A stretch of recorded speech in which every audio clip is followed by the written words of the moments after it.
വാദിക്കും സഭ ആരംഭിക്കാം. 2 പരമ്പും ഒരു ഓലമടലും ഉണ്ടാൽ മതി. ഏതവനും സഭയാണ് നാട്ടില്. പിന്നെ ഇടയ്ക്കിടെ നിങ്ങളോട് വന്ന് എന്തെങ്കിലും പിരിച്ചുകൊണ്ട് പോയാൽ അവന്റെയും ബഹളത്തിനും വൈദ്യുതിപ്പഴപ്പ് നടക്കും. ഇങ്ങനെ വരുന്ന പല അവന്മാരുടെയും നാട്ടിലെ അഡ്രസ് അറിയണമെങ്കിൽ അയൽക്കാരോട് ചോദിക്കണം. എന്നിട്ടേ അവരൊക്കെ വിശ്വസിക്കാവൂ. ചില ആൾക്കാർ എല്ലാ സഭക്കാരുടെയും പ്രാർത്ഥനയ്ക്ക് പോവും. അവർ പോകാത്തത് 3 സഭകളേ ഉള്ളൂ: രാജ്യസഭ, നിയമസഭ, ലോകസഭ. ബാക്കി എല്ലാത്തിനും കൊട്ടും പാട്ടും ബഹളമായിട്ട് പോകും. അപ്പസ്തോലിക പാരമ്പര്യമുള്ള സഭകളിൽ കണ്ട് അവരുടെ ഇവരെയും കൂടെ പ്രാർത്ഥിക്കാൻ പോകരുത്. പരിശുദ്ധ അമ്മയെ വണങ്ങാത്തവരുമായിട്ടുള്ള പ്രാർത്ഥനകൾ സഭയുടെ മക്കൾക്ക് നിശ്ചിതമാണ്. ധാർമ്മികത, മോറൽ പ്യൂരിറ്റി കേരള സഭയ്ക്കാണുള്ളത്. അതുകൊണ്ടാണ് ഏറ്റവും കൂടുതൽ അച്ഛന്മാരുണ്ടാകുന്നത് കേരള സഭയിൽ നിന്നാണ്. ഏറ്റവും കൂടുതൽ സിറ്റുവേഷൻ ഉണ്ടാകുന്നത് കേരള സഭയിൽ നിന്ന്.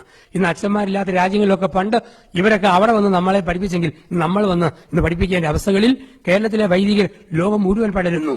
ചില ആൾക്കാരും മറ്റും പറയും, സുവിശേഷത്തിൽ പറഞ്ഞിട്ടില്ലല്ലോ, ബൈബിളിൽ പറഞ്ഞിട്ടില്ലല്ലോ. പറയേണ്ട.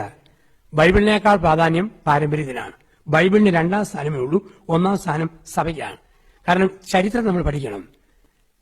ഈശോയും സഭയും AD 33 പക്ഷേ ന്യൂ ടെസ്റ്റമെന്റ് എഴുതപ്പെട്ടത് AD 60 ശേഷമാണ്.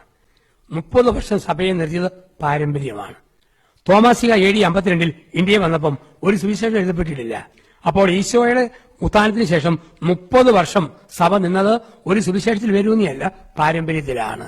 ഏത് പഞ്ഞവാദി